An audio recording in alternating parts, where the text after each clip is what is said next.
ভারতের জনপ্রিয় সঙ্গীত শিল্পী লাকি আলী, যিনি একের পর এক হিন্দি সিনেমাতে গান করেছেন। শোনা যাচ্ছে সম্প্রতি চতুর্থবার বিয়ে করার ইচ্ছা প্রকাশ করেছেন তিনি। দিল্লিতে অনুষ্ঠিত এক অনুষ্ঠানে তার ভবিষ্যৎ পরিকল্পনা সম্পর্কে জানতে চাইলে তিনি বলেন, আমার স্বপ্ন আবার বিয়ে করা। লাকি আলী এর আগে 3 বার বিয়ে করেছেন এবং প্রতিটি বিয়েই বিদেশি নারীর সঙ্গে। 1996 সালে তিনি অস্ট্রেলিয়ার মেগান জেন ম্যাকরেলিকে বিয়ে করেন।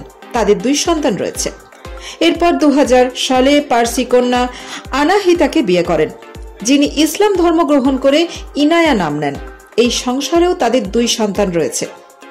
2010 সালে তিনি ব্রিটিশ মডেল কেট এলিজাবেথ হাল্লামকে বিয়ে করেন, যিনি তার চেয়ে 25 বছরের ছোট ছিলেন।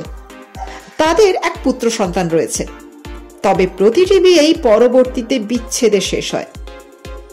66 বছর বয়সী লাকি আলীর এই মন্তব্যের পর থেকে তার চতুর্থবার বিয়ে নিয়ে জোর আলোচনা শুরু হয়ে গেছে। তবে তিনি কাকে বিয়ে করবেন বা কবে বিয়ে করবেন সে সম্পর্কে বিস্তারিত কিন্তু কিছুই জানা যায়নি। লাকি আলীর ব্যক্তিগত জীবন বরাবরই আলোচনার বিষয় হয়েছে। তার সঙ্গীত ক্যারিয়ারের পাশাপাশি তার বিবাহিত জীবন নিয়েও ভক্তদের মধ্যে কৌতূহল রয়েই গেছে।